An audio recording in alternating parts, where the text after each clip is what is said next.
அனைவருக்கும் வணக்கம். இந்த வீடியோ பதிவு எதை பற்றினா, சிங்கப்பூர்லேருந்து நாம் பென் கம்போடியாவுக்கு போகணுன்னு நாங்கள் முடிவு பண்ணோம். அப்போ பார்த்தா மற்ற ஏர்லைன்லாம் ரொம்ப எக்ஸ்பென்சிவாக இருந்தது டிக்கெட்டு. அப்புறம் கிட்டத்தட்ட ஒரு நாள் ஃபுல்லாக தேடி தேடி தேடி பார்த்து அதிசயமாக எமிரேட்ஸ், நம்ம எமிரேட்ஸ் ஏர்லைன் துபாயிலேருந்து சிங்கப்பூர் வருது. சிங்கப்பூர் வந்துட்டு அப்புறம் நாம் பென் போகுது. அது அந்த டைமில் உடனே கிடச்சிது.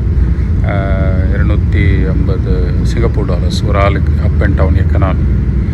பார்த்திங்கன்னா டேக் ஆஃப் சிங்கப்பூர் ஏர்போர்ட்லேருந்து நாம் பென்னுக்கு டேக் ஆஃப் ஆகுது. Very smooth take off. ரன்வேலாம் பார்த்திங்கன்னா ரொம்ப ஸ்மூத்தாக இருக்கும். சிங்கப்பூர் ஏர்போர்ட் வருது பாருங்கள், ஒரு ஜெர்க் கூட இருக்காது, ரொம்ப கம்மியாக தான் இருக்கும் மற்ற ஏர்போர்ட்லாம் கம்பேர் பண்ணுறப்போ.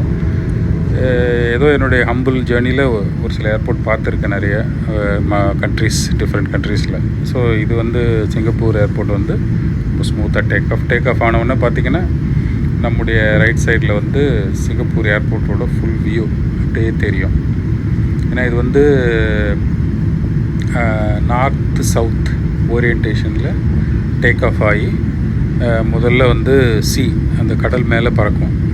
அந்த கடல் மேலே பறக்கிறப்போ கீழே பார்த்திங்கன்னா ரொம்ப ஒரு மாதிரி பச்சை கலர் கலந்த தண்ணி, கடல் தண்ணி நல்ல வளமான சிங்கப்பூர் போர்ட்டு. அப்புறம் பார்த்திங்கன்னா நிறைய கப்பல்லாம் நின்றுட்டுருக்கு. எனக்கு இப்போ இது ரொம்ப பிடிக்கும், இந்த டேக் ஆஃப் வீடியோ எடுக்கிறது. இதான் ஃபஸ்ட் டைம் வாய்ஸ் ஓவரோடு உங்களுக்கு கொடுத்துருக்கேன். நன்றி.